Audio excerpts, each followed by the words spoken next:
పని చేద్దామా? అరే గిసుండి నన్ను అడిగిన ఇజ్జత్ అది చెప్తున్నా. ఇంత తీసుకొచ్చేసి బైక్ తీసుకొని పెట్రోల్ కొట్టించి మార్కెట్ పోయి రైస్ బ్యాగ్ తీసుకురా అంటాడు. ఇప్పుడు bike petrol market rice bag English కాదారా? నేను కూడా దానికి ఇంగ్లీష్ లో ఒకే డాడని ఇచ్చి పడేస్తా. 1.75 17,000 కదా. ఆప్టిమిస్టిక్ థింకింగ్ అంటదా నీకు లేదు? ఈ కోర్సు లో గూగుల్లోకి వెళ్ళి దొబ్బినావు కదా.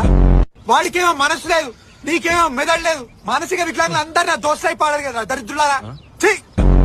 నేను గుడిచిన ప్రతిసారి మీ ముగ్గురే ఉన్నారా నా చుట్టుపక్కల. అవును భయ్యా, మీ వాళ్ళందరు మొహాన్ బొగ్గు పూసుకుని నువ్వెందుకు పూసుకోవాలా? అవసరం వల్ల అంతేలే. వద్దురా భయ, నీకేమైనా ఎయిడ్స్ ఉందా?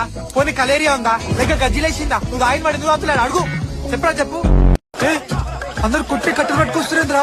జగంటి నడుకపోయి if you don't take promise on చేసా మొత్తం రికార్డ్ చేసుకున్నా వాళ్ళ లంచం తీసుకోండి.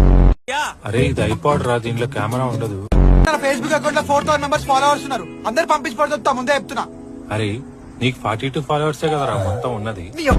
మిమ్మల్ని ఏరుకో తీసుకోదాం అనుకుంటా, కానీ మీరు రారు. మీరు రాకపోయినా పర్లేదు, నేను పోదామంటే నన్ను కూడా పోనీయరు. అవులేగాలంతా దోస్తులు అయిపోయారు కదరా. డబ్బు కొట్టినంత ఈజీ కాదు కోడింగ్ పట్టుడు అంటే. నువ్వు పట్టుకుని చూపిరా. చూడు ఇదేంద్ర కుక్కుట్టినట్టు ఉక్కుతుంది. తీయరా బాంటే పోలే. తీస్తా గానీ రెండిట్లా క్లచ్ బ్రేక్ ఏదన్నా. ఏం మాట్లాడుతున్నావురా?